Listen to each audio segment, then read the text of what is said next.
રાસ ગરબાનું આયોજન કરી ત્યાં પરસાણા ચોક નજીક રિંગ રોડ ઉપરની બાજુમાં ત્યાં એક મારામારીનો બનાવ બનેલો, જેમાં એક કપલ પાસ લઈને આવેલ જે બેઠેલા તેમને કોઈ બીજા વીવીઆઈપી ગેસ્ટ આવવાના હોય, જેથી એમને વિનંતીપૂર્વક જાણ કરેલ કે ભાઈ તમે થોડા બીજા સોફામાં ગયેલો, એ બાબતે બોલાચાલી થઈને પછી મારામારી થઈ.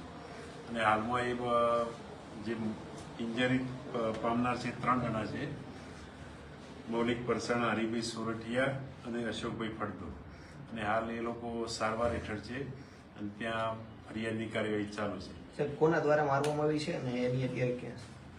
એ જે મારનાર છે મહેકગીરી જગદીશગીરી ગોસ્વામી છે, એ લાઇટ હાઉસ અટલ સરોવર નજીક ત્યાં રહે છે. એની અટકાયત કરવામાં આવી છે શું? એટલે હાલ એને પણ થોડી ઇન્જરી છે, એટલે હાલ થોડી એને સારવાર હેઠળ લઈ જવાનો છે. તેમ છતાં હાલ પોલીસને હસ્તગત કરેલ છે. સાહેબ, આવી રીતે અસામાજિક તત્વો કે આવી રીતે સામાન્ય બાબતમાં દીકરી ઉપર ઘટના બની તો મોટી બની શકે, એટલે પોલીસ હવે કે એક્શન લેશે? ના, એટલે પોલીસે તો અગાઉ 3 શનિવારે ગરબાના આયોજકોને બધાને બોલાવીને બધાને સમજાવેલ કે ભાઈ કોઈને અસભ્ય વર્તન કરવું નહીં, વ્યવસ્થિત વાતચીત કરવી, અને આ રીતના અને તમામને સૂચના આપેલી, એનું પાલન પણ કરતા હોય છે. ઈજા કેવી થઈ છે?